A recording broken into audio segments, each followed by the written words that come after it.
Hi friends, చూస్తున్నారా? One more sari అండి. ఇవన్నీ కూడా ఒకటే కస్టమర్వి. నేను ఇప్పుడు ఏవైతే శారీస్ అన్నీ పెడుతున్నానో అవన్నీ కూడా ఒకటే కస్టమర్ అండి. ఇవి పండగలో తీసుకుందంట. అయితే మనకి పండగ అయిపోయిన తర్వాత తీసుకొచ్చి ఇచ్చింది. మూడు మూడు శారీస్ కూడా ఒకే కస్టమర్ అనమాట. మన రెగ్యులర్ కస్టమరు, అలాగే చాలా ఇయర్స్ నుంచి స్టిచ్చింగ్ చేయించుకుంటున్న కస్టమర్ అనమాట. నా ఫేవరెట్ కస్టమర్స్లో ఈవిడొక కస్టమర్ అనమాట. చూస్తున్నారు కదా, బ్లౌజ్కి అయితే ఇలాగా ఒక నెమలి లాంటిది ఇచ్చాడు. ఒక్కటే ఇచ్చాడనమాట బ్లౌజ్ మీద. అలాగే హ్యాండ్స్కి వచ్చి ఇలా కట్ వర్క్ ఇచ్చాడు. చిన్న చిన్న ఫ్లవర్స్ లాంటివి అయితే ఇచ్చాడండి.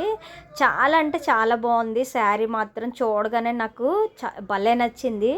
అదేంటో షాప్కి ఇలాంటివి తీసుకుందామని వెళ్తాను కానీ అక్కడికి వెళ్ళేసరికి తీసుకోబుద్ది అనమాట. చూసాకైతే చాలా బాగా నచ్చింది. అలాగే హ్యాంగింగ్స్ చూస్తున్నారు కదా, చిన్న చిన్న సమోసాలు లాంటివి 3 అయితే ఇచ్చానండి. అలాగే ప్రిన్సెస్ కట్ అయితే కుట్టాను. తినేప్పుడు అదే కటింగ్ కుట్టించుకుంటుంది. నచ్చితే మాత్రం తప్పకుండా లైక్ చేయండి. అలాగే మీ ఫ్రెండ్స్ అండ్ ఫ్యామిలీ మెంబర్స్కి షేర్ చేయండి. మన ఛానల్ సబ్స్క్రైబ్ చేసుకోండి friends. Thank you for watching.